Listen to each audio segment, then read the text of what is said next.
सो हमारा next question 2016 compulsory question था, general heading थी कि सोशोलॉजिकल पर्सपेक्टिव से हमें बताना है anti Brahminical movement during colonial period. Okay, so इस क्वेश्चन का कंटेक्स्ट सबके पास होगा। मोस्ट ऑफ यू जिन्होंने जीएस कंप्लीट किया है, एंटी ब्राह्मणिकल मूवमेंट बोलते ही दिमाग में आता होगा सत्यशोधक समाज या फिर इवन ब्रह्म समाज, राइट। बट हिस्ट्री का क्वेश्चन है नहीं, सोशोलॉजी का क्वेश्चन है, तो दिखने को आसान क्वेश्चन है बट मुश्किल है लिखना सोशोलॉजिकल एंगल से, राइट। हम अगर ऐसे ही शुरू करेंगे लिखना तो, बट हमारे पास तो मैजिक वेपन है 10 पॉइंट फ्रेमवर्क जो पहले से सोशोलॉजिकल माइंडसेट से बना हुआ है, बस अब कंटेक्स्ट पुट करके जाएंगे। सो शुरू करते हैं। इंट्रो के बाद हेडिंग डाल दिए एंटी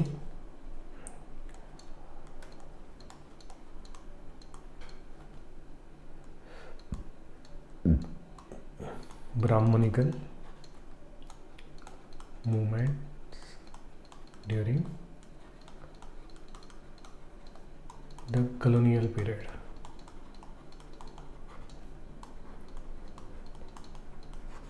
ओके, फर्स्ट पॉइंट जो ब्लमर का था, एक क्वेश्चन, ये जो क्वेश्चन है वो दिखाता हूँ मैं लिख के, जिससे आसानी हो आपको फ्रेमवर्क को एब्जॉर्ब करने को। ओके, नेक्स्ट जो 2 क्वेश्चंस है उनका बस लॉजिक देख के एंड करेंगे लेक्चर।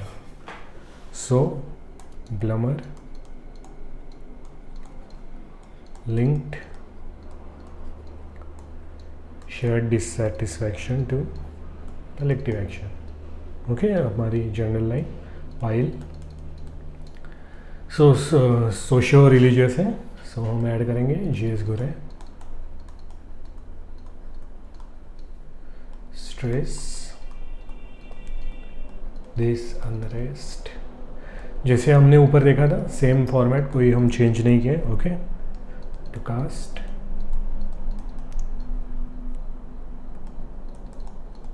hierarchy,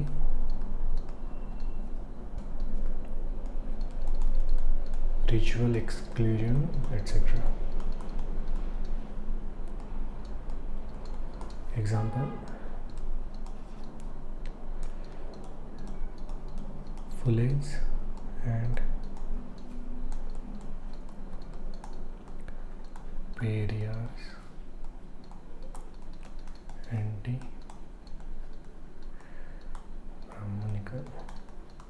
रेबलियन। सो अभी तक आई होप आपका फ्रेमवर्क याद हो गया होगा।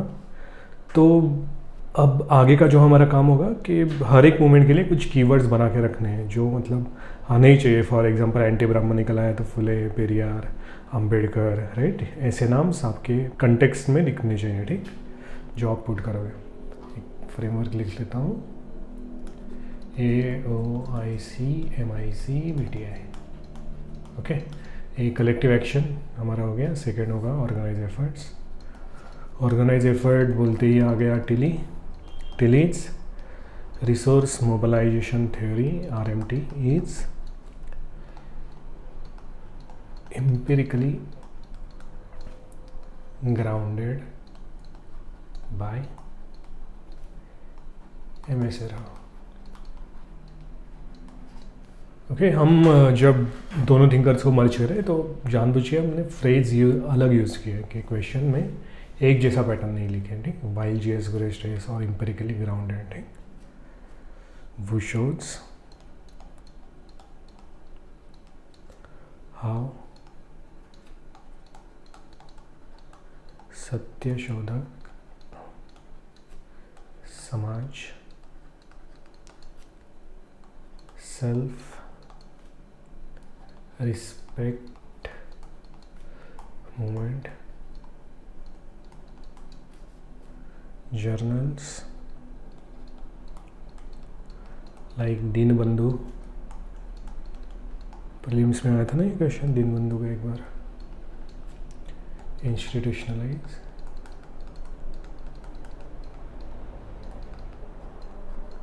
Anti caste mobilization. Okay, so AOI next होगा हमारा। आई से था शेयर्ड आइडियोलॉजी। शेयर्ड आइडियोलॉजी में हमने देखा था गेल उम्वेट अच्छा काम करती है, ठीक। So Gail Omvedt's NSM lens shows social inequality. Gail Omvedt की लेंस कौन सी थी एनएसएम की? एक तो social inequality and resource distribution, okay, unequal होता है इन रेसिडेंस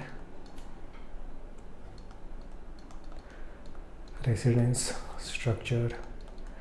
जैसे अलग स्ट्रीट होते हैं राइट, ब्राह्मण एंड दलित के लिए, वैसे even job opportunities,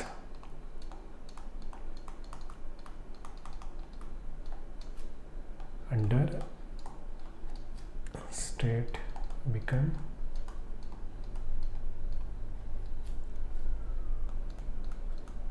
core reason for struggle। Okay, 10 marker ही है, आप यहाँ पे बोलोगे नहीं कि गेलोम्बेट की एनएसएम क्या है, दो फेसेट नहीं बताओगे, डायरेक्टली आप यूज़ करके दे दोगे, ठीक है। एग्जामिनर होशियार है, पता होगा उसे। नेक्स्ट 4th हमारा था AOIC, desire to change. Desire to change बोलते ही मन में आता है Smelser, okay. So in anti Brahminical movement Smelser's generalized belief was grounded when caste humiliation created necessity and modern education and legal remedies generated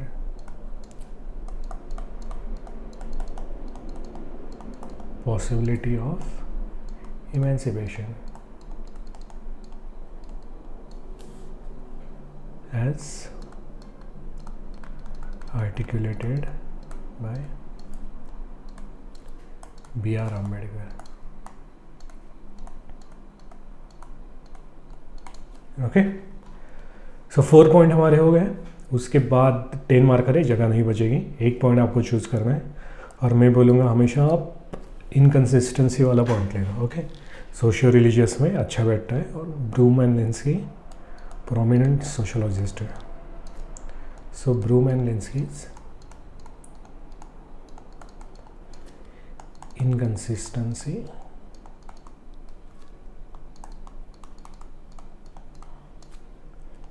या Brooms and Linsky's status inconsistency, status and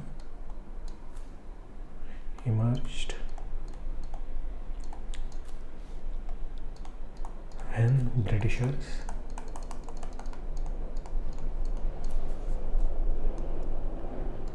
accepted Mahar regiment in army। Okay, grounded कर दिया हमें example Mahar regiment का बोल के, but their social status revolved around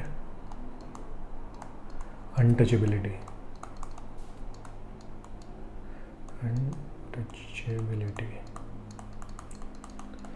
okay, हवा में हमने सोचा नहीं ये एग्जाम्पल। जो अपने ग्रेट अम्बेडकर थे, उनके जो फादर थे वो महार रेजिमेंट में थे, ओके। सो गवर्नमेंट से उन्हें काफ़ी फैसिलिटी मिली थी, बट वही अनटचेबिलिटी फिर भी फेस करनी पड़ी। क्यों? क्योंकि स्टेटस इनकन्सिस्टेंसी थी। जो इन शॉर्ट हमने जो अम्बेडकर जी की लाइफ का इनकन्सिस्टेंसी था, उसी को हमने जोड़ दिया ब्रूम्स एंड लिंस्की के साथ। सो हमारे पॉइंट हो गए, आपका पेज भर जाएगा इसी में। बाकी हमने मिस कर दिया, मिस नहीं किए, हमने जो अच्छे पॉइंट जो 10 मार्कर सूट कर रहे हैं वो पॉइंट्स हमने लिखे। ओके, बताने का तो सब बता दो, बट नहीं, जो स्पेस ही नहीं है आपके पास, ना टाइम है, लिखोगे कहाँ, ठीक। तो इतने पॉइंट में आपका 1.5 पेज हो जाएगा। उसके बाद आप एंटीथेसिस में आ जाओगे। एक ट्राई कीजिए सोशियोलॉजी में कि ठीक है आपके पास इन्फो 10 पॉइंट है, बट ऐसा नहीं कि 10 पॉइंट फिर लिख लिए और लास्ट में कंक्लूजन लिख लिया, नहीं, वैसा नहीं करना है। ये फाइनल प्रोडक्ट जो अभी हमने लिखा। सो अच्छा दिख रहा है आंसर, कोई दिक्कत नहीं, सब है राइट, बट आप यहीं पे रुक जाओ। ऐसा नहीं आपको पता है कि यार नॉन इंस्टीट्यूशनल मेथड भी होती है मूवमेंट्स में, तो वो डाल दो, अल्टरनेटिव विजन डाल दो, ठीक, ज़रूरत नहीं, आप यहीं पे रुक जाओ। सही है, एक एंटीथेसिस आपको देनी ही देनी है और उसके बाद एक सिंथेसिस लिखनी है। ओके, ये फॉर्मेट है सोशियोलॉजी का, इसको मिस मत कीजिए, ठीक। अगर एकदम ही ऐसे क्वेश्चन आया कि उस वहाँ पे आप एंटीथेसिस नहीं लिख सकते तो लिखो आप फिर 7-8 पॉइंट लिखो। ओके, आपके फ्रेमवर्क तो है ही दिमाग में। सो ठीक है, इसमें 6.5 मतलब सेम ही मार्क्स, कोई ऊपर कंसिस्टेंसी है मार्क्स में, कोई दिक्कत नहीं। स्ट्रक्चर अच्छा है, इंटीग्रेशन है, कंसेप्ट बहुत अच्छे लग रहे हैं, ठीक है। बॉडी में थोड़ा सा यहाँ वहाँ रहेगा वो ठीक है। तो हमारा हो गया और एक 10 मार्कर अच्छे से लिख लिया हम। सो नेक्स्ट और 2 क्वेश्चन देखते हैं पेपर 2 के। ये भी सेम सत्यशोधक मूवमेंट के बारे में पूछा था, कंपलसरी क्वेश्चन। ओके, ये क्वेश्चन है आपका 2013 का, ठीक। इसमें भी सेम हम हेडिंग लिख देंगे, सत्यशोधक, शोधक नहीं, शोधक होता है ना, गलत है शायद, मूवमेंट ऑफ महात्मा ज्योतिबा फुले। वो मूवी आई थी अपनी 2025 में आई थी ना, या 24-25 में आई थी फुले पे। बस मूवी नहीं आई थी, उसके ऊपर थोड़ा सा ये भी हो गया था ना कि कुछ ब्राह्मणिकल ऑर्गेनाइजेशन के बारे में कुछ बोला था, तो नहीं दिखाएंगे मूवी, ये वो न्यूज़ चली थोड़ी। और देखो मेंस में क्वेश्चन आ गया, वो भी 15 मार्क के लिए। हिस्ट्री का क्वेश्चन 15 मार्क्स के लिए। अगर आप मतलब हम जो सोशल मूवमेंट पढ़ रहे हैं, बस यही फ्रेमवर्क आपको यूज़ करना था। वहाँ पे वही पूछा था कि ज्योतिबा का जो कंट्रीब्यूशन था वो बताना था हमें, तो यही आप फ्रेमवर्क से लिख दोगे वही। आप फिर ये मत डालो, थिंकर मत डालो, अगर यहाँ वहाँ लग रहा है एक आध डाल दो फिंगर, जैसे अम्बेडकर साहब को डाल सकते हो आप, राइट। बट आपका 15 मार्क बहुत अच्छे से ये एकदम कवर अप हो जाएगा। और आप जिस डेप्थ में लिखोगे आप ऑब्वियसली 2 या 2.5 मार्क एक्स्ट्रा ले जाओगे जीएस में, ठीक है। तो फ़ायदा तो है सोशल लेने का। सो हमने हेडिंग डाल दी फर्स्ट, और आपका फ्रेमवर्क होगा तो थोड़ा सा हेडिंग, पेन टैब में ना बहुत ही दिक्कत है लिखना। देखो अब कैसे लाए, ठीक है। आपकी हेडिंग हो गई, आपका फ्रेमवर्क आ जाए। फ्रेमवर्क है AOIC MIC VTI। Okay, so first आप लिखोगे कलेक्टिव एक्शन।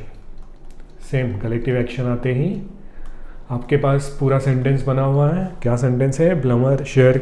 ब्लमर ने कहा कि शेयर डिससेटिस्फैक्शन जाता है मोबिलाइजेशन में, और GS घुरे ने वो अनरेस्ट क्या होती है वो बताई। अब यहाँ पे सत्यशोधक समाज है, मतलब ये थोड़ा सा कास्ट के साइड जाएगा, तो बस लिख दो कि एक ब्राह्मणिकल कंट्रोल था। जैसे बस इतना मत लिखो कि ब्राह्मणिकल कंट्रोल था जो अनरेस्ट का रीज़न था। ये ग्राउंडेड नहीं हुआ ना, वेग हुआ। ब्राह्मणिकल कंट्रोल मतलब किस पे कंट्रोल था, तो एकदम ग्राउंड कर दो कि वेल्स पे था, पानी नहीं था, टेम्पल्स पे था, राइट। और कंपलसरी दक्षिणा का कंसेप्ट था। कंपलसरी दक्षिणा मतलब क्या? एक गांव है, ओके, यहाँ पे सपोज दलित बस्ती है और एक टेम्पल है। दलित को अब इस टेम्पल पे जाना अलाउड नहीं है, बट गांव का कोई फंक्शन होगा तो दक्षिणा तो ये भी देंगे, देना ही पड़ेगा, पूरे गांव का फंक्शन है, बट आप आ नहीं सकते, राइट। कंपल दक्षिणा तो क्या अनरेस्ट होगी। तो बस कलेक्टिव एक्शन में यही ग्राउंडेड करके हम बताएंगे कि अनरेस्ट हुई थी, और बस फुले का कंटेक्स्ट डालने के लिए बताएंगे कि फुले जो ज्योतिबा फुले थे उन्हें इस अनरेस्ट को चैनलाइज कर रही है, ठीक। सेकेंड, बस कलेक्टिव एक्शन हो गया, डायरेक्ट आ जाओ टिली पे। टिली का था ऑर्गेनाइज्ड एफर्ट्स।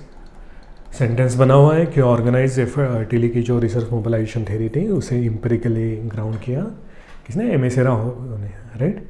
सो एम एस राव का जो कोर कंसेप्ट था कि हमने देखा था कि एम एस राव ने इंस्टीट्यूशनलाइजेशन पे या फॉर्मल नेटवर्किंग पे दिया था, तो उसी पॉइंट को जनरल पॉइंट को रिप्लेस करके डालते जाएंगे। जैसे फुले जी ने स्कूल खोला था गर्ल्स के लिए, राइट, या गुलामगिरी, ये गुलामगिरी के ट्रैक्स थे जिससे इंस्टीट्यूशनलाइज हो गई ये पूरी मूवमेंट। ठीक, एक बात समझने जैसी है कि जो महात्मा ज्योतिबा फुले का सत्यशोधक समाज था वो बस कास्ट के लिए नहीं था, बस कास्ट लिख के नहीं आएंगे हम, ये फीमेल के लिए भी था,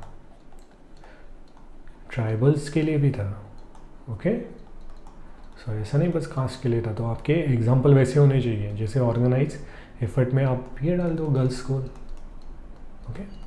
गुलामगिरी आप डालें ना, वो ट्राइबल के लिए भी था, है बुक में लिखा हुआ, तो बस गर्ल्स स्कूल डाल दो, गुलामगिरी डाल दो। कंटेक्स्ट पुट करते जाओ, कंटेक्स्ट का अगर आपके पास नहीं होगा, कंटेक्स्ट का हम एक प्रोवाइड करके दे देंगे, ठीक है, जहाँ पे बस फैक्ट्स होगा और कुछ नहीं, ओके। फ्रेमवर्क तो आपके नोट्स में है ही। थर्ड होगा आपका शेयर्ड आइडियोलॉजी। शेयर्ड आइडियोलॉजी में एक तो आइडियोलॉजी गेल ओम्बेट को डालना ही है। अगर आपका मन हो तो टूरिन के साथ पैच करके दोनों को लिख दो, जैसे Touraine's NSM is indigenised by Gail Omvedt, okay. आगे फिर शेयर्ड आइडियोलॉजी लिख दो, जैसे गेल ओम्बेट ने 2 फैसेट बताए थे ना। गेल ओम्बेट के क्या फैसेट थे, social inequality, and second facet था unequal distribution of resources. So social inequality कैसे थी, वो होता तो कि का कल्चरल डोमिनेशन था, या अनइक्वल डिस्ट्रीब्यूशन में इकोनॉमिक एक्सप्लॉयटेशन कैसे था। फॉर एग्जांपल जो एग्रेरियन लैंड था वो जनरली ब्राह्मण एंड मराठा लैंडलॉर्ड के पास था, ओके। जजमानी सिस्टम डाल सकते हैं यहाँ पे, ठीक। सो उससे गेल ओम्बेट का पॉइंट हो गया हमारा। अब फोर्थ होगा आपका जनरलाइज बिलीफ। जनरलाइज बिलीफ कौन था, स्मेल्सर, स्मेल्सर्स जनरलाइज बिलीफ, ठीक। स्मेल्सर के जनरलाइज बिलीफ में 2 फैसेट है हमारे, एक नेसेसिटी और दूसरा था पॉसिबिलिटी, ओके। सो स्मेल्सर का पॉइंट हम कैसे लिख सकते हैं कि first line fix, Smelser's generalise belief matured when force ritual payment, जो हमने देखा denial for education created necessity, okay. Necessity की हुई, एजुकेशन ये वो नहीं था, अंडरस्ट की वजह से नेसेसिटी हुई। वाइल लिटरेसी कैंपेन या सत्यशोधक विवाह, ये हमने ग्राउंडेड कर दिया। देखो सत्यशोधक विवाह डाल के credited belief in possible emancipation, ठीक है।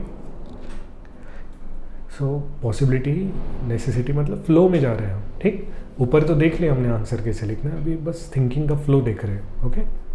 सो 4 हो गए। अब फिफ्थ पॉइंट सत्यशोधक समाज के बारे में, तो नॉन इंस्टीट्यूशनल भी डाल सकते हो। ऊपर हमने ब्रूम्स एंड लिंसी का डाला था, यहाँ पे नॉन इंस्टीट्यूशन का देखते कैसे लिखेंगे। ये जो था वही इनके नॉन इंस्टीट्यूशन मेथड कौन से होते हैं, फॉर एग्जांपल स्ट्राइक हो गई या नुक्कड़ नाटक्स हो गए, ठीक।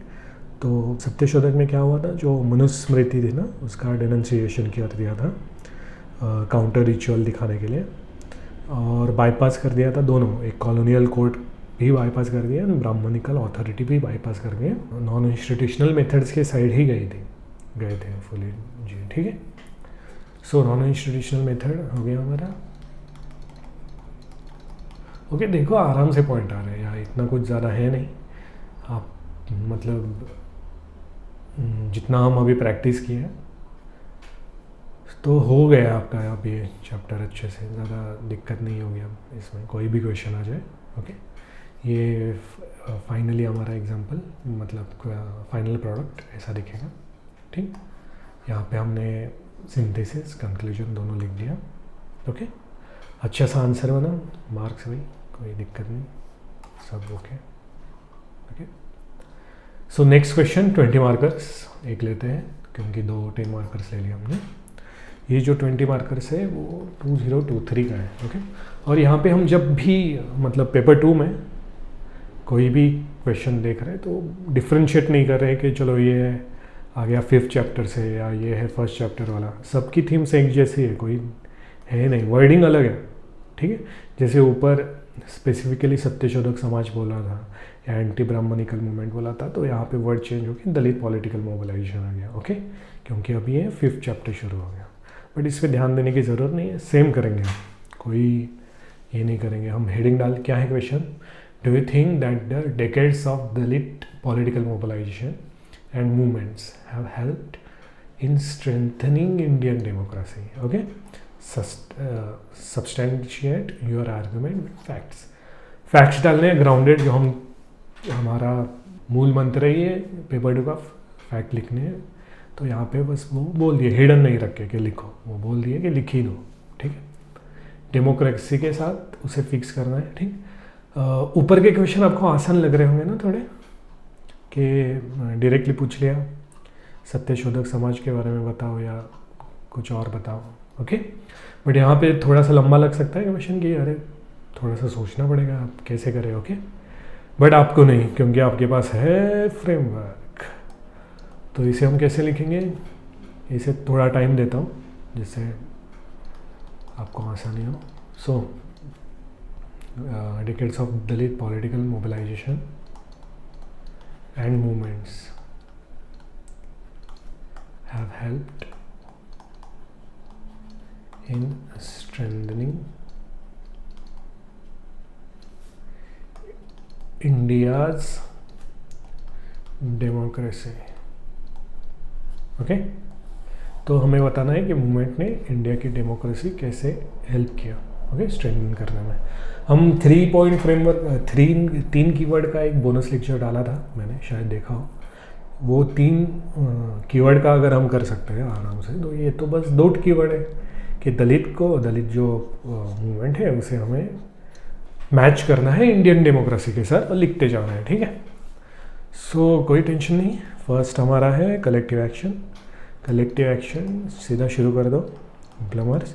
ये देखो यहाँ पे आपका कितना कम टाइम गया, इसलिए जब आप ये टाइम है ना वो 5-10 सेकेंड एक्स्ट्रा, आपके पास एक एडवांटेज है कि आप क्वेश्चन को आराम से देखो, ठीक है, क्योंकि आपके पास फ्रेमवर्क भी है, क्वेश्चन की डिमांड मैच होने वाली है। बट जो सब पार्ट लिखने हैं आपको, या फिर जो ब्रेनस्टॉर्मिंग करनी है स्टार्टिंग को, कि एक आंसर आपका कैसे होना चाहिए विजुअलाइज करना, वो आप अच्छे से कर लो, ठीक।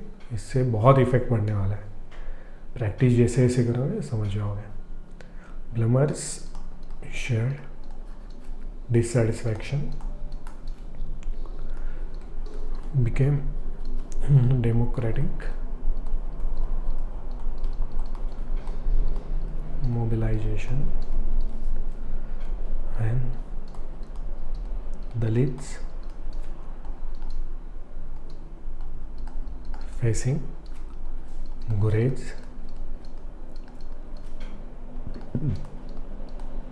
Brahmanical ritual exclusion, okay, unrest के रीज़न बता रहे हैं। Transformed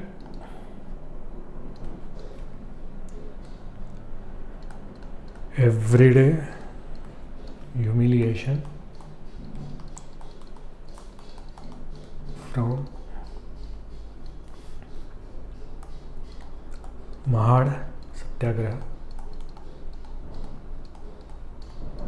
to Dalit Panthers that widened India's democratic public sphere, okay. देखो यहाँ पे कहीं पे भी अपना फ्रेमवर्क दिख नहीं रहा कि ऐसा नहीं हमने ऊपर लिख दिया कलेक्टिव एक्शन अब लिखो, नहीं, हमने अच्छे से पैराग्राफ बना लिया है। और पैराग्राफ में भी हमने ये जो डेमोक्रेसी से हमें जोड़ना था वो हमने जोड़ दिया, घोड़े को जोड़ दिया, अच्छा पैराग्राफ बन गया, ठीक है। सो आपके जो आंसर्स होंगे आप आपके दोस्तों को दिखाओगे कि सोशियोलॉजी वालों को भी कि ये देखो ऐसे, तो वो ये नहीं, मतलब आपके साथ कीप अप नहीं कर पाएंगे। क्यों? क्योंकि जब आपके back of the mind framework है ना, इसलिए आपको आसान लग रहा है, नहीं तो बिना फ्रेमवर्क का एक बार सोच के देख लो, ये सब पॉइंट डिफिकल्ट है एग्जाम में। ठीक है। सो एडवांटेज है, प्रैक्टिस कीजिए, हो जाएगा सब। Dalit resource mobilisation grounded by MSA Rao is visible in Dalit use of party और दलित मूवमेंट में दलित कैसे यूज़ कर रहे हैं रिसोर्सेज, वही बता रहे हैं।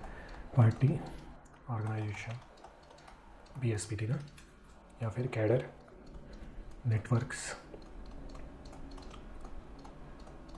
Ambedkarite association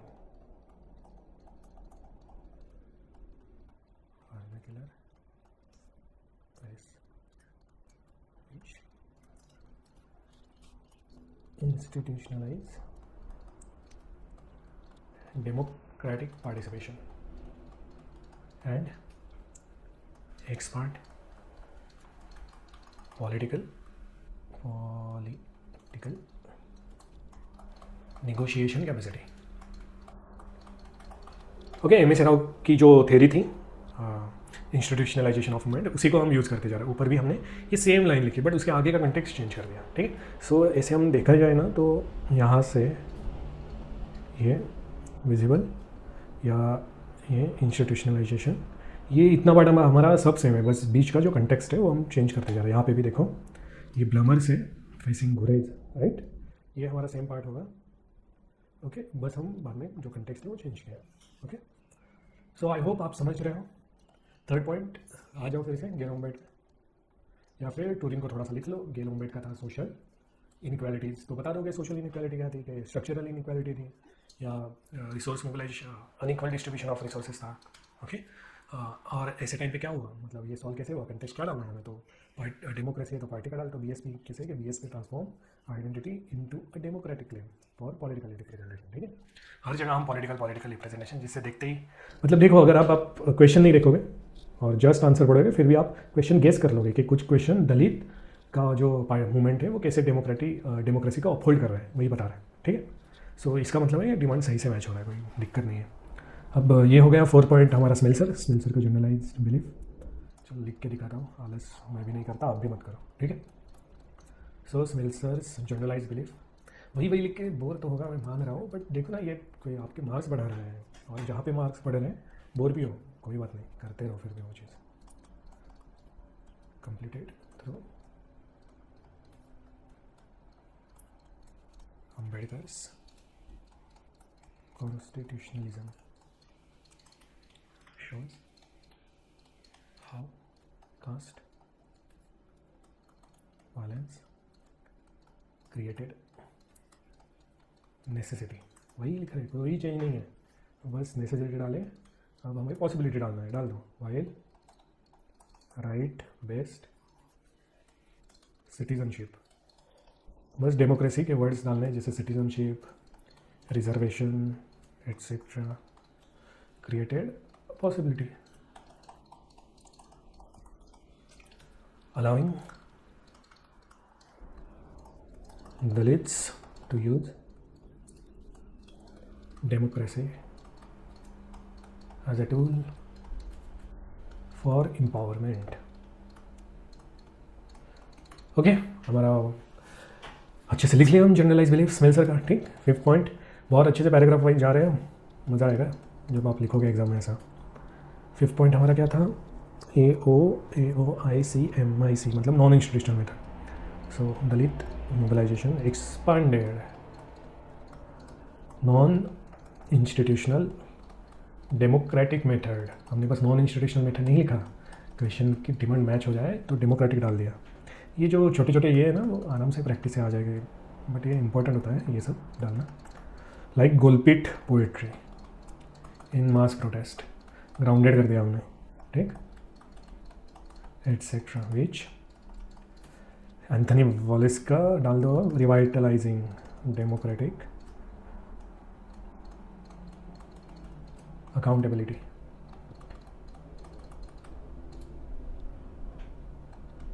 when formal institution है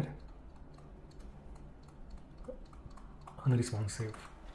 ओके, सो हमारे 5 पॉइंट्स हो गए, अब 6 पॉइंट्स AOICMIC, ओके। सो 20 मार्कर है, इनमें अगर स्पेस नहीं बचा आपके पास तो एक लास्ट पॉइंट लिखना है आपको, तो हमेशा जाओ ब्रूम एंड लेंस की, जैसे पहले भी कहा था, status inconsistency explain rising Dalit aspirations through क्या होगा, डेमोक्रेसी का वर्ड डाल दो, अर्बनाइजेशन एंड एजुकेशन, किसे रिजर्वेशन मिला है ना, even had caste prejudice persisted which fear democratic assertion through literacy movement कहाँ हुई थी, महाराष्ट्र में, इन महाराष्ट्र, या फिर पंचायत राज पार्टिसिपेशन,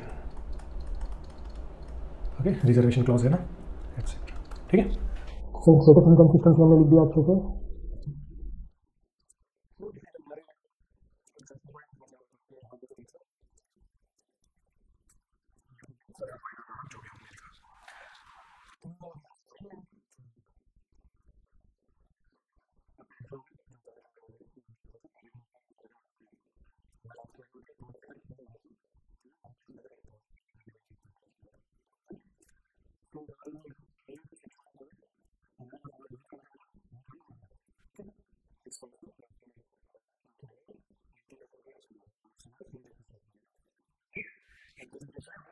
का यूज़ किया था, सिलेक्ट ऑर्गेनाइजेशन। सो एंटीथेसिस के बाद सिंथेसिस, आपका आंसर रेडी हो गया, ओके। सो इस तरीके से हमारा फाइनली सोशल मूवमेंट ये टॉपिक ख़त्म हो गया है, ठीक है। जहाँ पे हमारा जो 10 पॉइंट फ्रेमवर्क से हमने जो स्मार्ट वर्क किया था उसको